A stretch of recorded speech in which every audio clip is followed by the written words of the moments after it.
Bismillahirrahmanirrahim. Antum dari sekarang siapkan kira-kira surganya mau di mana. Saya ingatkan lagi ya supaya tidak lupa. Surga itu terbagi 4 level di Quran. Hati-hati, ada 4 level surga. Nanti di setiap level ini sering orang mohon maaf agak keliru memahaminya. Setiap levelnya di situ nanti ada tingkatan, ada surga Aden sampai yang tertinggi Firdaus. Level pertama paling tinggi itu surga bersama Rasulullah sallallahu alaihi wasallam. Surga bersama Rasulullah sallallahu alaihi wasallam. Di sini dibagi dua. Ada yang langsung bersama Nabi, ada yang bertetangga dengan Rasulullah sallallahu alaihi wasallam. Yang langsung bersama Nabi, hadisnya sahih, man ahabba sunnati wa faqad ahabbani wa man ahabbani kana ma'i fil jannah. Siapa yang cinta dengan sunnahku, maka dia sungguh telah mencintaiku. Dan siapa yang mencintaiku, maka dia akan bersamaku di surga nanti. Kana ma'i, yarhamukallah. Kana ma'i, dia akan bersamaku. Yang bertetangga dengan Nabi, perhatikan hadisnya, ana wa kafilul yatimi kahataini fil jannah. Saya dengan pemerhati anak yatim nanti seperti ini di surga, dekat. Ya, dekat, bertetangga. Level kedua itu orang yang tinggal di taman surga. Yang tinggal di taman surga. Apa keistimewaan taman surga ini?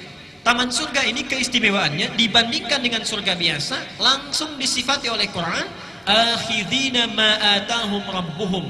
Kalau surga yang lainnya, misal antum masuk surga di kelas biasa misal, itu kalau ingin minum saja ada pelayan namanya wildanun mukhalladun.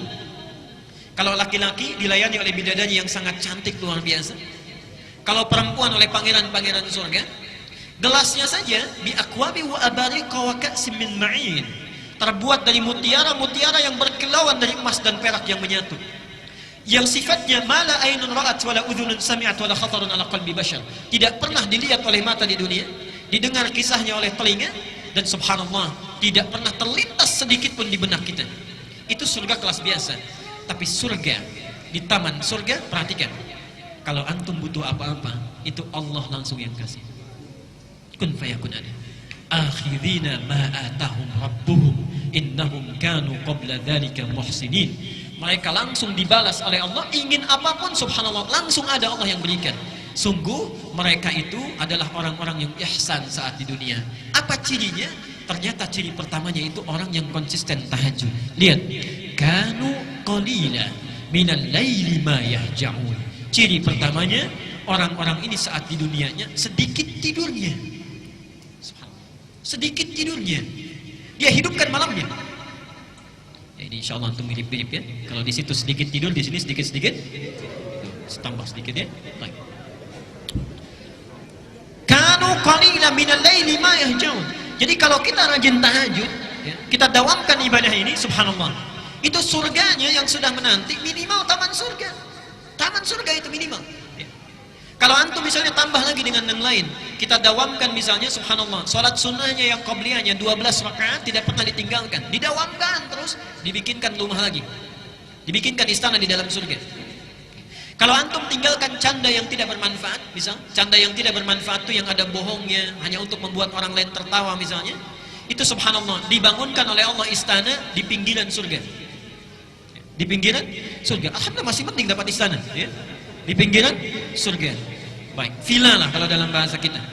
Kalau orang yang meninggalkan perdebatan, misal ada debat kusir dan lain sebagainya, kita sudah tidak nyaman dengan itu, kita tinggalkan karena Allah, dibangunkan di dalam surga. Dan orang yang memelihara amal-amal solehnya, diperbaiki lagi, dibangunkan rumah di puncak tertinggi di surga. Sekarang, antum kira-kira sudah merencanakan mau tinggal di mana? Saya cuma kasih 2 pilihan. Kata Quran, minimal, ini yang paling minimal. Minimal itu kita harus ada di kelas 3. Yang ketiga itu tempat surga yang seluas langit dan bumi.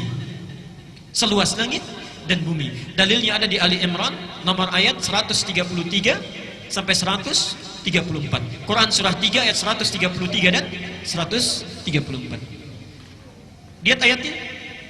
Wasari'u ila maghfiratin min rabb wa jannatin arduha samawati wal ardu 'iddat lil muttaqin. Subhanallah. Sejenak. Kata Allah, segera engkau beristighfar kepada Allah. Mohon ampun taubat kepadanya. Dan bahkan punya cita-cita minimal punya rumah di surga seluas langit dan bumi. Subhanallah. Itu minimal yang akan disediakan bagi orang yang takwa. Apa amalannya? Ustaz, saya nggak sempat kalau tahajud. Tilawah Quran saya kurang bagus. Puasa juga kayaknya kurang mampu. Apa yang bisa dilakukan? Subhanallah. Lihat 134-nya. Alladzina yunfikuna fis sarra'i wad dharra. Dia gemar membantu sesamanya. Ada tetangganya kurang dia bantu. Walaupun cuma cukup air putih, dia bantu orang lain. Apa yang bisa dia persembahkan dia berikan. Wal kadhiminal ghaidha. Dia sanggup menahan amarahnya. Wal 'afina 'anil nas, ada orang salah dia maafkan. Jadi antum misalnya kalau sadar diri kita punya kemampuan amalan, tidak bisa melakukan yang lain, tunggangi yang lainnya. Pak, ada seorang pemuda, ini kisah ayat ini disampaikan. Seorang pemuda, Rasulullah sedang taklim seperti ini. Tiba-tiba kata Nabi, saya dengar langkah penghuni surga. 3 kali disebutkan, Ali dengan Mu'adz itu penasaran. Ketika penasaran diikuti sampai rumahnya, dilihat orang ini satu tidak tahajud. Yang kedua, bacaan Qur'annya terbata-bata, tidak lancar. Subhanallah. Yang ketiga, saat Mu'adz dan Ali puasa, dia tidak puasa sunnah. Besoknya penasaran ditanya, kata orang ini, kata pemuda ini, lastu min ahli tahajud. Saya memang tidak mendawamkan tahajud. Walastu min ahli syam. Saya pun bukan termasuk orang yang ahli puasa. Walam ujid qiraatal Qur'an, dan bacaan Quran saya tidak sebagus kalian. Perhatikan jawabannya. Walakin 'indi 'amalun afrahu bihi amama rabbi. Tapi saya punya satu amalan yang saya harapkan banggakan di hadapan Tuhanku Allah Subhanahu wa taala. Apa amalannya? Setiap sebelum tidur berusaha memaafkan orang yang punya salah kepadanya. Berusaha memaafkan orang yang punya salah kepadanya. Yang terakhir, ini surga yang keempat, ini tingkatannya para ulama mengistilahkan surga kelas ekonomi yang biasa. Tidak disebutkan bagaimana keutamaannya, yang penting surga saja, surga saja. Nabi hanya menggambarkan mala ainun ra'at wala udhunun sami'at wala khatarun ala qalbi bashar. Kalau antum bercita-cita dari sekarang, tolong rencanakan kira-kira satu keluarga mau di mana. Awas ya, ini saya serius. Jangan sampai ibunya itu ada di tingkat 3, bapaknya di tingkat 2. Yang menarik, anaknya di tingkat 1. Awas, hati-hati. Berlaku hadis Nabi, saat kita masuk surga, dibukakan pintu surga, itu baru masuk, tempatnya belum. Kita memiliki tempat kita, itu diminta baca Quran dulu. Faqra warattil, fa inna akhira qiraatika akhiru manzilatika.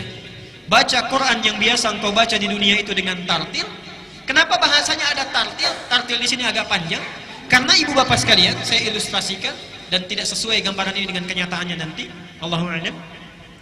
Ketika orang diminta masuk oleh malaikat ke surga, dibukakan pintu surga, ya. Salamun alaikum bima sabaratum. Selamat, Anda bisa masuk surga dengan sabar, karena sabar saat di dunia.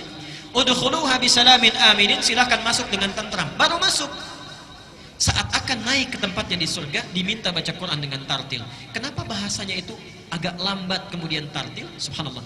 Karena orang saat naik ke surga, baru satu tingkat melihat keindahan yang luar biasa. Seakan-akan dia tidak mau cepat-cepat, ingin dilihat dulu, naik lagi, naik lagi. Fa inna akhira qiraatika akhiru manzilatika. Di akhir bacaan kita, disitulah kita tinggal. Disitulah kita tinggal. Mohon maaf, digambarkan dalam riwayat, banyak orang yang menyesal masuk surga. Orang menyesal masuk neraka, wajar. Tapi masuk surga, ada sesuatu yang aneh. Kenapa menyesal? Yang satu ketika naik, baca biasa 10 ayat, temannya 20 ayat. Begitu berhenti di situ, temannya naik ke atas. Yang satu 30 ayat, temannya naik ke atas. Yang satu lebih tinggi lagi. Awas, jangan-jangan anak antum hafal Quran, antum biasanya baru 10 ayat. Ibunya baru 30 ayat. Anaknya sudah di atas, orang tuanya masih di bawah. Sedangkan Allah menawarkan saat kita di dunia. Surah 53 ayat 21. Allah menyediakan satu surga untuk keluarga besar. Walladzina amanu wattaba'athum dzurriyyatuhum biimanin alhaqna bihim dzurriyyatahum. Dan para orang tua yang beriman, kalau diikuti oleh anak cucunya baik seluruhnya, maka kami akan himpun mereka di satu tempat di surga langsung. Satu tempat di surga. Baik. Karena itu saya mohon, saat ini kalau kita belajar tahajud, bapak kalau bangun jangan sendirian, Pak. Lihat, rencanakan dengan istri, Ma, kita bangun malam ini. Istri juga begitu, Pak, kita bangun malam ini. Kalau capek mungkin papa yang istirahat atau sebaliknya. Kemudian mama yang berdoa. Anak punya kemampuan, bangunkan. Subhanallah. Ibnu Abbas itu begadang usia 3 sampai 4 tahun hanya ingin melihat sifat sholat tahajud Nabi sallallahu alaihi wasallam. Seorang Ibnu Abbas. Jadi mohon rencanakan dari sekarang beramal dengan amalan satu keluarga.